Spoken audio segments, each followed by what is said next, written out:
à peu près au 29e, 30e, j'ai des débuts de crampes.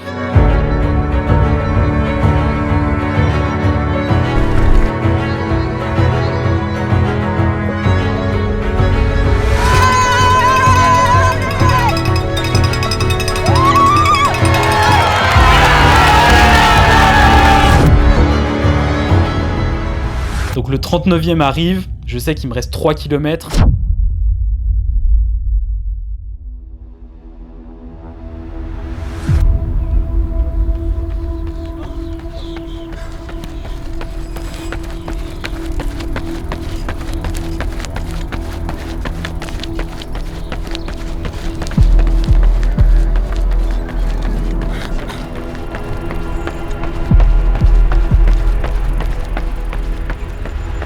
Les amis, on se retrouve à J-1, 10 mois après avoir commencé cette prépa. La course c'est demain.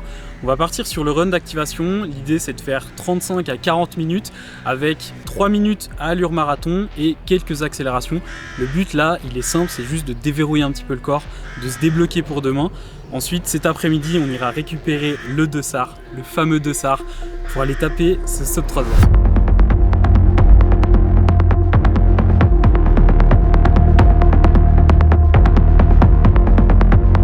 Ces endroits, mais pendant la prépa, le nombre de fois où je suis passé là.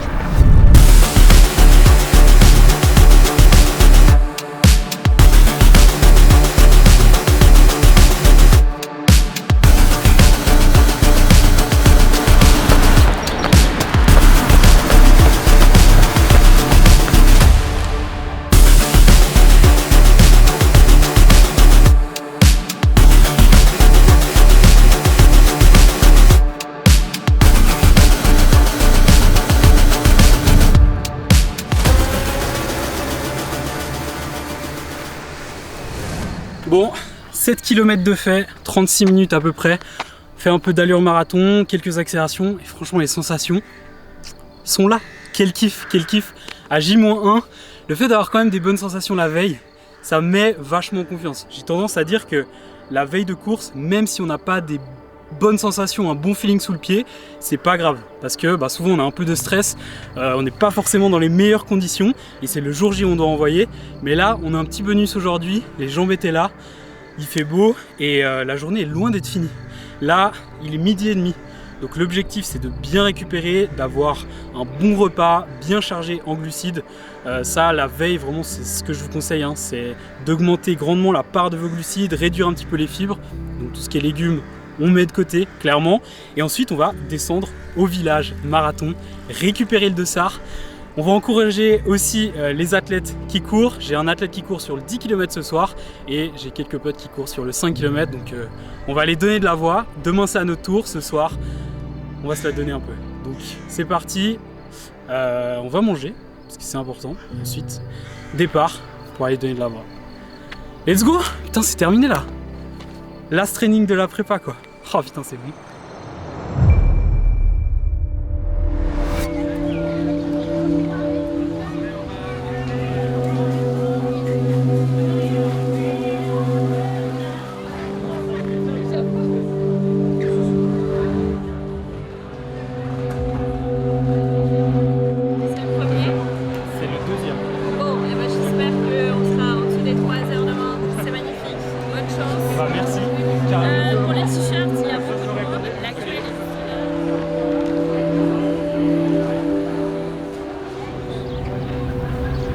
Comment je me sens?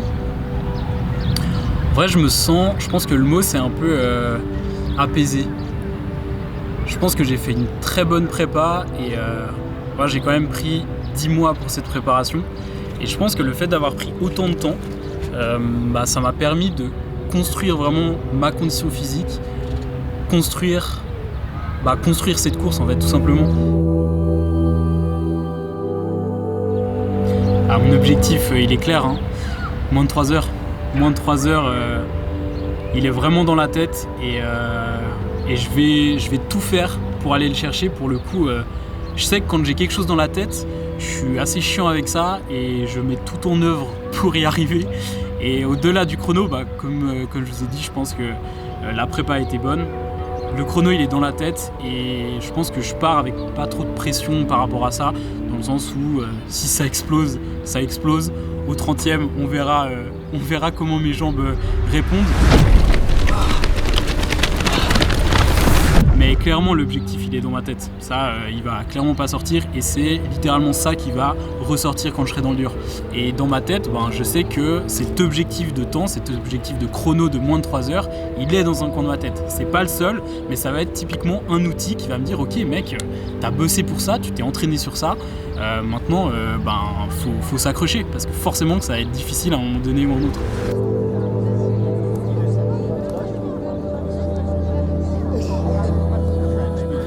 Le marathon, je me suis lancé un peu dans ce défi parce que j'avais besoin de me recentrer un petit peu sur une discipline qui changeait de ce que je faisais depuis que je me suis lancé un peu dans les sports d'endurance. Et j'ai commencé les sports d'endurance pour faire du triathlon.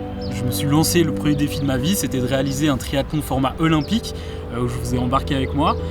Et en fait, par la suite, j'ai vraiment continué toujours dans cette dynamique de m'entraîner dans cette discipline jusqu'à l'Ironman où c'était une expérience complètement folle, un défi complètement fou que j'ai réalisé en moins de 10 heures. Donc ça, c'était la cerise sur le gâteau, on va dire.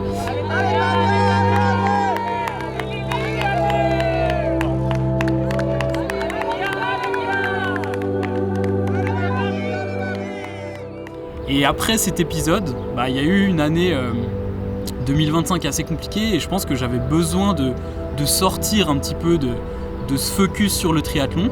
Et la course à pied, je pense que ça s'est fait un peu naturellement où j'avais de plus en plus envie de juste courir et pas trop me poser plus de questions. Et cette année 2025, j'ai essayé de mettre ça en place, surtout en fin 2025. J'ai essayé de mettre justement mes envies on va dire en priorité, dans le sens où j'ai essayé de suivre ce que j'avais envie de faire et pas me forcer à continuer dans quelque chose parce que je le faisais. Donc j'ai choisi le marathon et je pense que c'était une bonne décision de ma part parce que j'ai vraiment adoré cette prépa. Jusqu'au bout, même quand c'était difficile sur la fin de la préparation, j'ai adoré tout ce processus.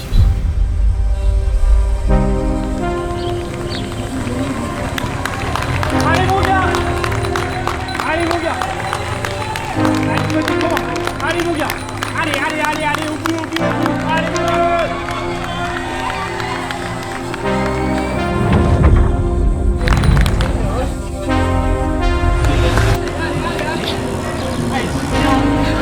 Allez, t'es au bout, tu tiens Margot! Allez! Allez Margot! Allez, t'en vas!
Oui les amis, nous sommes le matin de la course, je me suis réveillé assez fatigué quand même, j'ai pas beaucoup dormi, de toute façon en veille de course c'est rarement les meilleures nuits, les nuits juste avant une compétition c'est jamais là où on dort le mieux. Pour le petit déj, flocons d'avoine avec des petites baies, on a un peu plus de 50 grammes et je me réserve toujours un peu l'occasion d'en remettre si jamais j'ai encore faim après et si je sens que j'ai besoin d'un peu plus. J'ai un petit œuf un œuf tout mignon au milieu de mon assiette.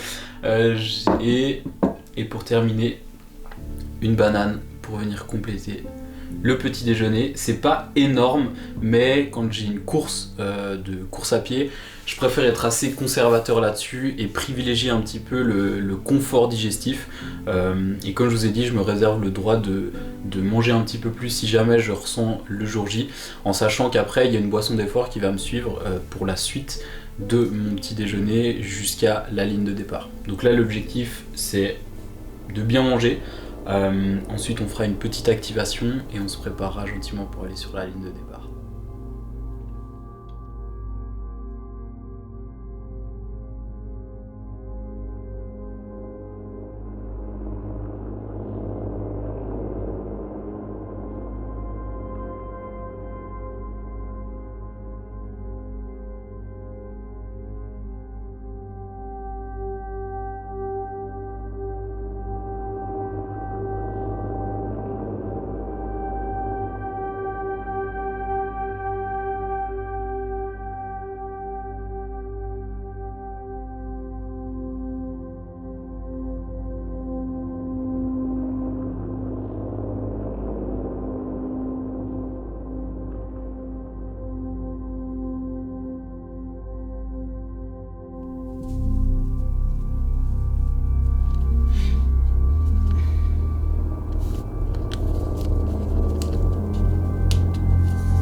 C'est parti.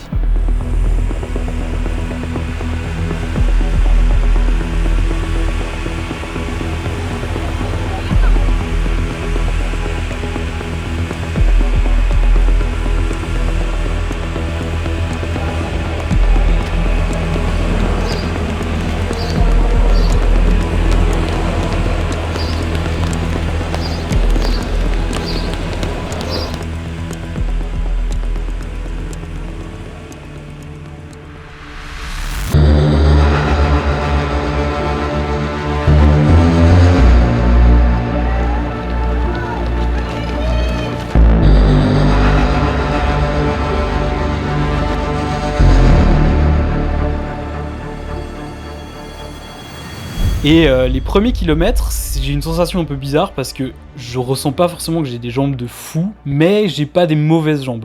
La nuit passée, j'ai dormi 3h30 littéralement, donc ça m'est resté un petit peu en tête, même si au départ j'essayais de mettre cette pensée de côté. Donc je pars dans mon allure, je pars dans mon effort, j'essaie de me caler sur des sensations que j'ai déjà vécues à l'entraînement, en sachant que là, mes jambes sont fraîches, on est au début de course. Donc tous les premiers kilomètres, ça se passe vraiment bien, j'arrive à bien dérouler, je me cale juste devant le meneur d'allure sub 3 heures du coup, et jusqu'au kilomètre 7, 8, 9, ça déroule, et je me sens plutôt bien.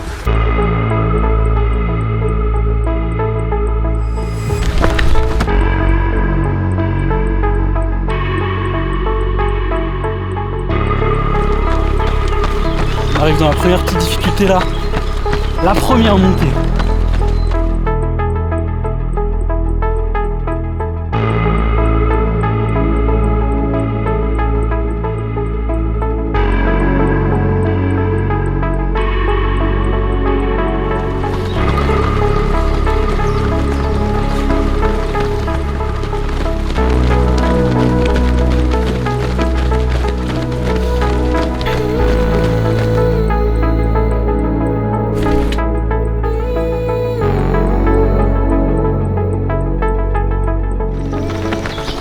Mon premier gel au 5 kills, il est passé.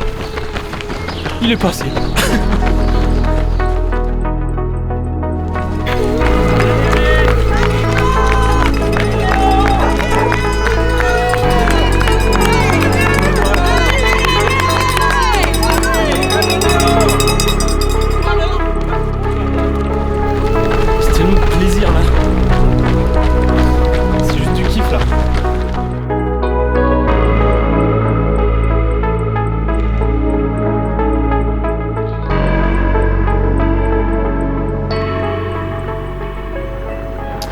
Et au kilomètre 10, je me dis qu'on a déjà fait un quart de la course. Ça, c'est une petite pensée qui m'est restée.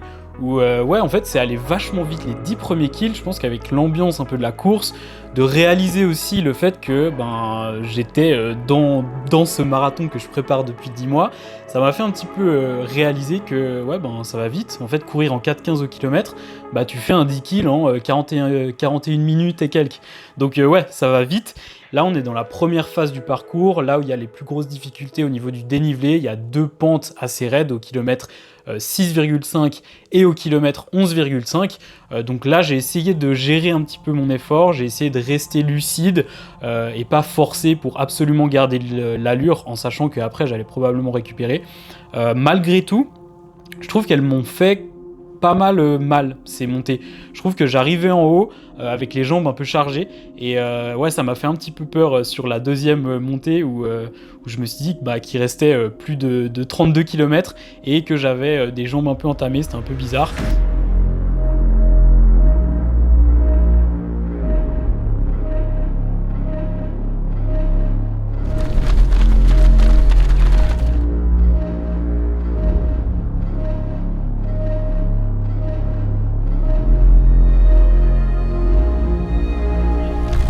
On a passé les 2 parties les plus challengeantes au niveau du dénivelé. Maintenant, il faut juste se focus sur tenir l'allure. Ça va être vachement roulant jusqu'à la fin.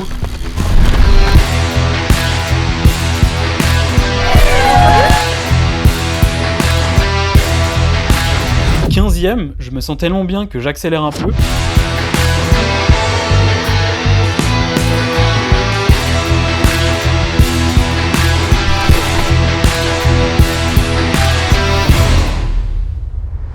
Donc 15e, j'accélère, je me cale en 4,06, 4 minutes 10 au kilomètre jusqu'au 25e.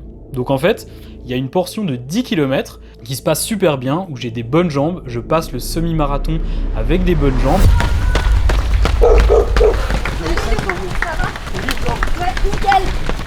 Et ce qui va être important au 20e, à partir du 20e, c'est de ne pas lâcher la nutrition. Faire toujours l'effort de s'alimenter. Qui va nous sauver en fin de course.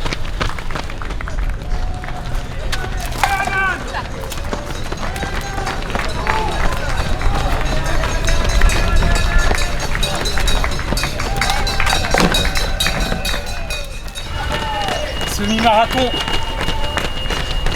dans la poche, 1h28, ouais, parfaitement dans les temps.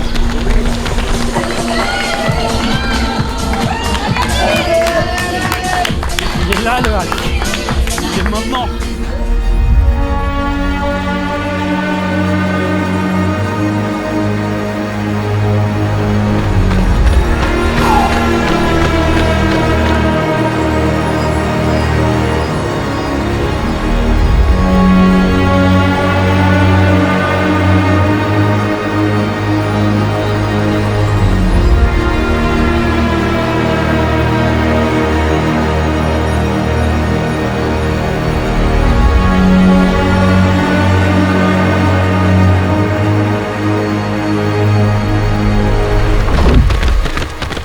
Allez, putain, je vais mettre 28.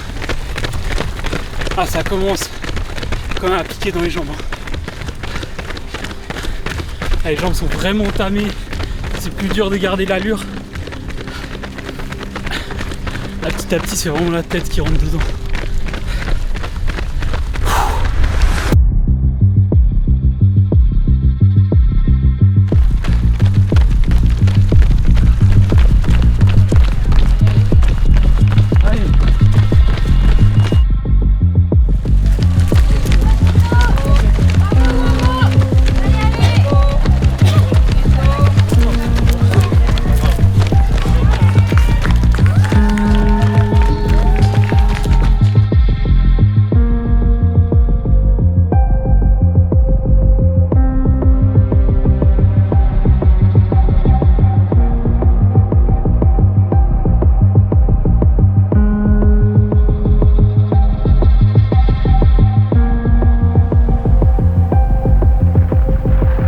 Et là, au 30e, à peu près au 29e, 30e, j'ai des débuts de crampes, donc comme il y a 2 ans, qui apparaissent au niveau de mon mollet gauche et de mon ischio.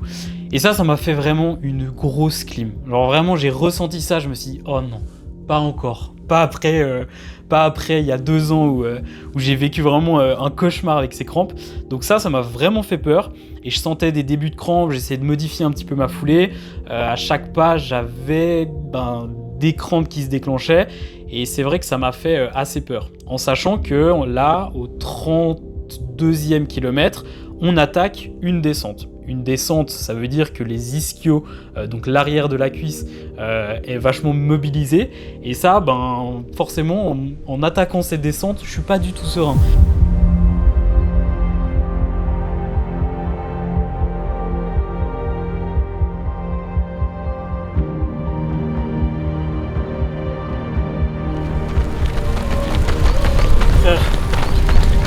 Là, j'ai des crampes aux ischios, aux mollets, mec.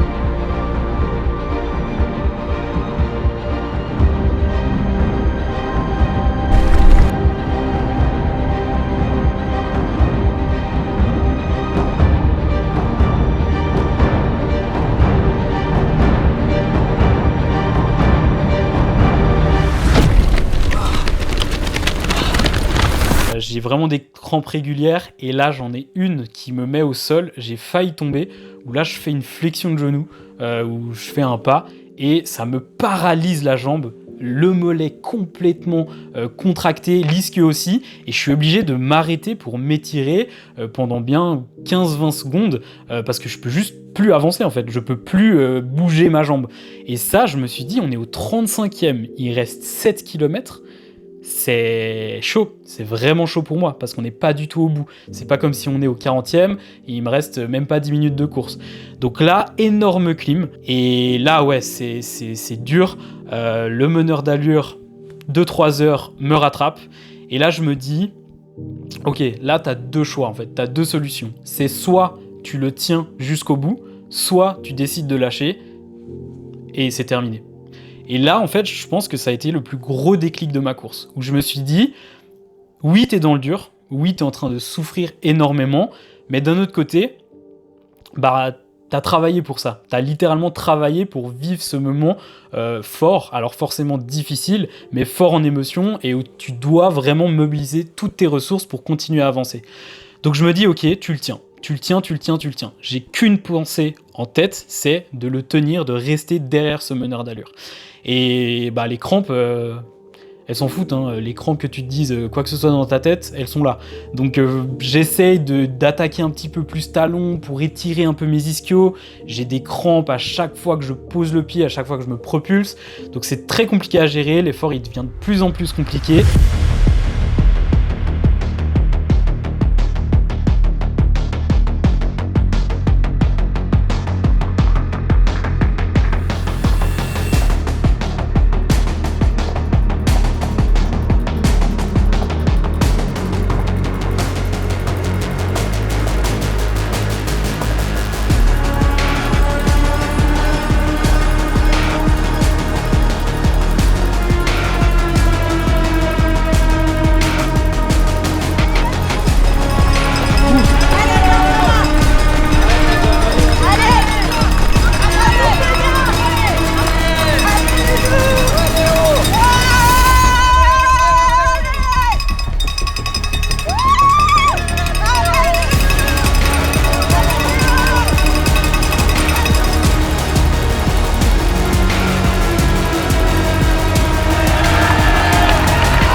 Donc j'arrive au 39e kilomètre, il reste 3 km de course. L'effort, forcément, on est en fin de course, il est extrêmement difficile à tenir, mais l'ambiance est là, j'ai mes proches qui sont là, j'ai ma famille qui est là, qui me suit, j'ai des amis aussi au bord qui m'encouragent, et ça donne un coup de boost. Alors même si à ce moment-là j'ai la vision complètement floue et j'ai juste la vision devant, le fait de les entendre, de les voir un peu en coup d'œil, ça donne vraiment un énorme coup de boost. Donc ça c'est aussi une sensation qui est assez géniale. Donc le 39e arrive, je sais qu'il me reste 3 km, il me reste 13 minutes de course à peu près. Je regarde ma montre et je vois que je peux aller le chercher en fait. Je peux clairement aller au bout et aller chercher ce sub 3 heures. Donc je continue à fournir mon effort.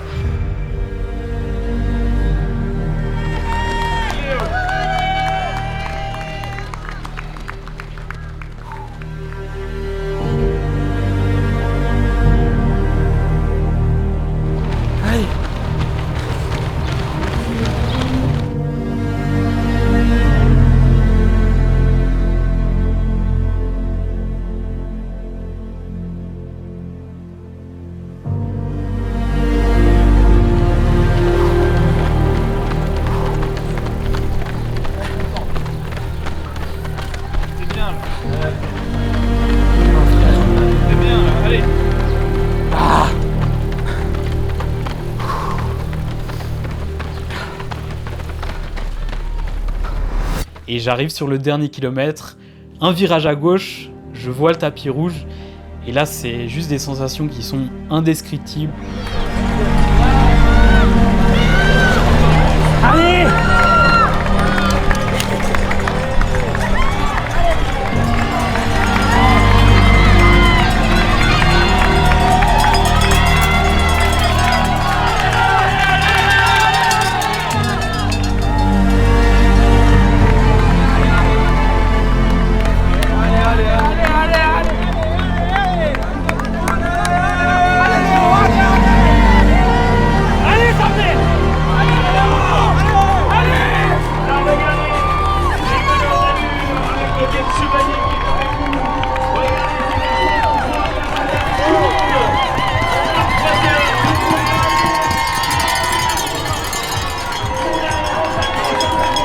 Allez, sa mère!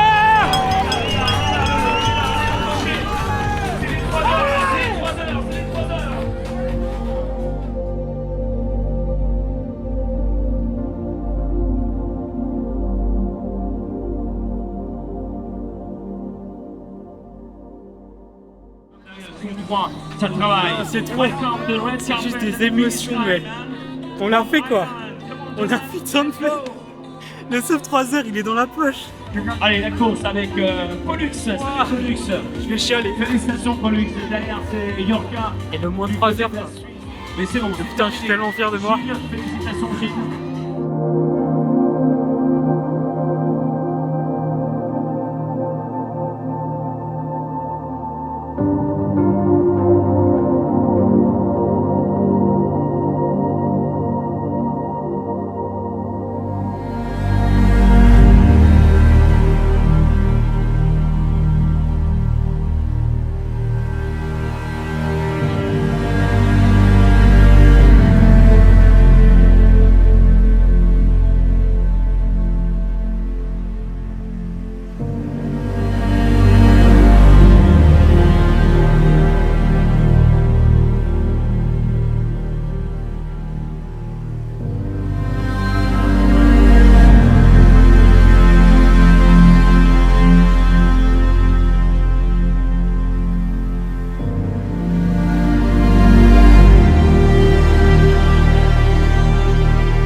quand j'ai compris que j'allais faire sub 3 heures,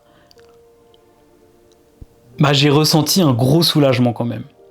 Parce que malgré le fait que je me suis répété que cet objectif de temps, de chrono était secondaire, forcément il est dans un coin de ta tête. Tu te lances pas avec un chrono pour te dire je m'en fous du chrono. Donc même s'il était secondaire, le fait d'avoir compris que j'allais le faire, je l'ai vraiment ressenti comme juste la récompense un peu de mes efforts de ces derniers mois, que ce soit à l'entraînement ou en dehors de ma vie. Et je pense que ouais, c'était une délivrance un peu. Pendant ma prépa, je pense qu'il n'y a pas eu de moment où je voulais m'arrêter.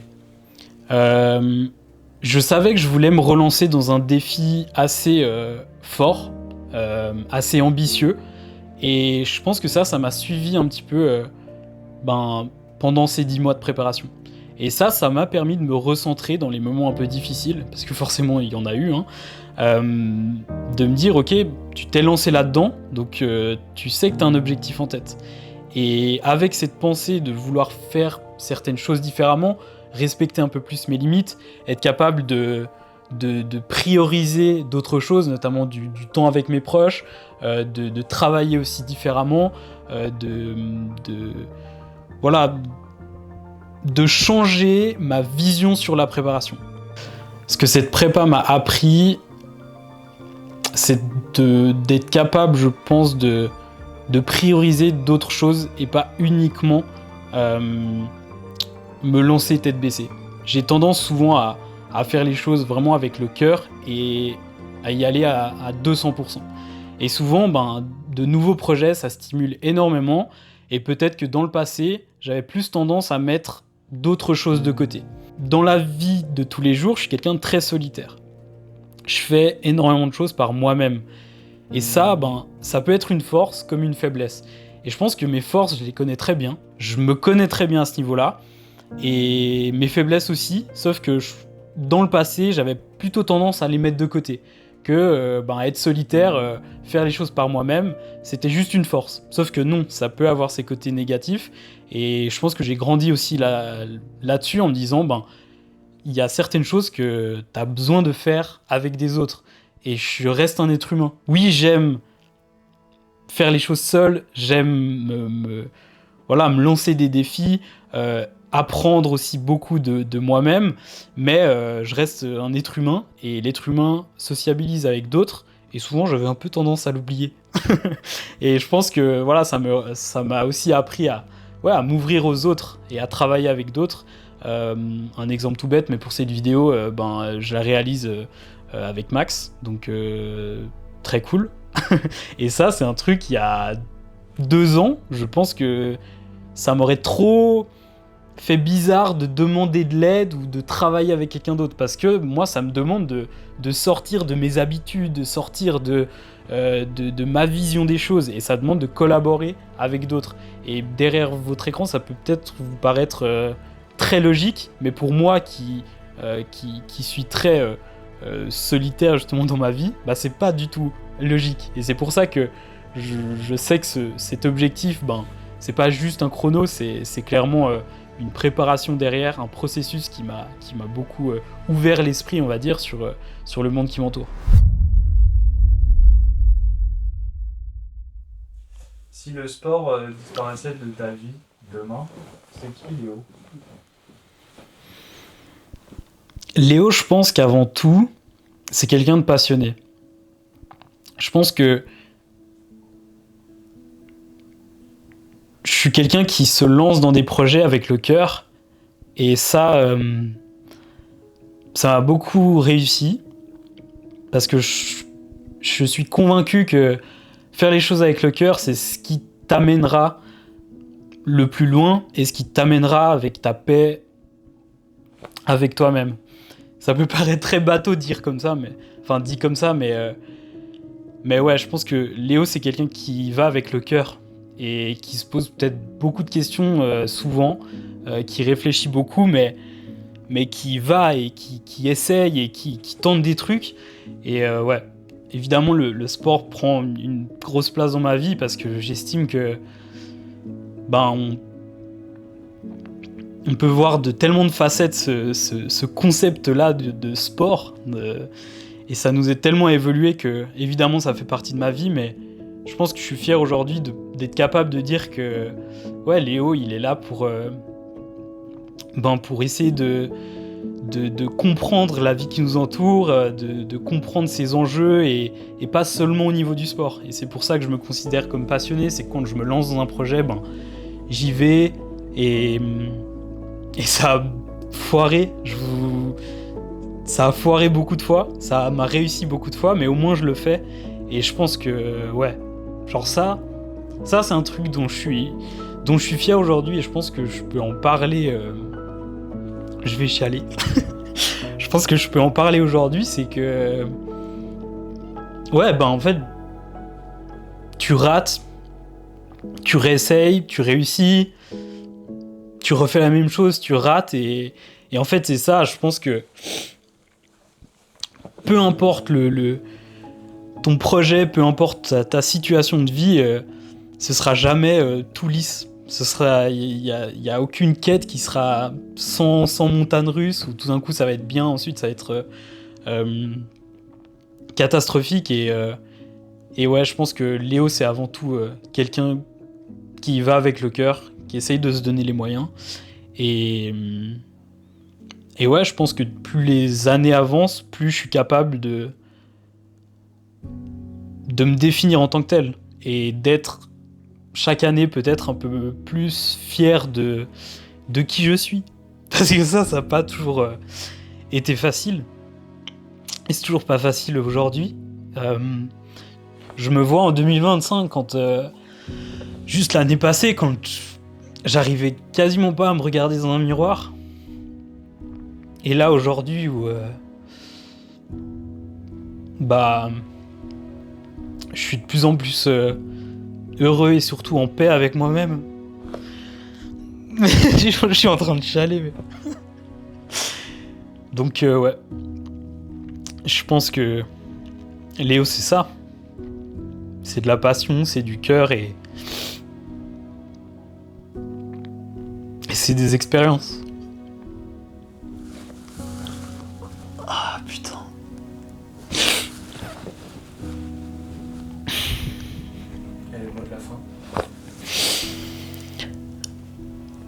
Déjà, merci à vous d'avoir regardé la vidéo. Pour moi, c'était quand même une vidéo qui me tenait vachement à cœur. Parce que je vais me répéter encore une fois, mais moi, ce qui m'importe, c'est vraiment l'aventure que j'ai vécue. Oui, le jour J, il est là pour aller casser une barre mythique, mais ce qui est derrière a tellement plus de valeur, vous apprend tellement mieux, vous apprend tellement plus, et vous apprend aussi à vous connaître vous-même. Donc lancez-vous, je l'ai dit à la ligne d'arrivée parce que c'est un peu ça qui est ressorti, c'est oser tenter des choses et vous allez tirer vos propres conclusions. J'ai rien à vous dire, j'ai pas de leçon à vous donner, mais je pense que peut-être le seul conseil que je peux vous donner, c'est si vous avez la chance de pouvoir vous donner les moyens, faites-le, parce que moi je m'estime aujourd'hui extrêmement chanceux de pouvoir faire tout ça. Je sais que d'autres personnes n'ont pas cette chance-là. Et merci à vous de me suivre dans cette aventure. Merci à vous de m'avoir suivi jusque-là. On conclut quand même 10 mois de préparation. Et surtout 10 mois où j'ai grandi. Donc merci.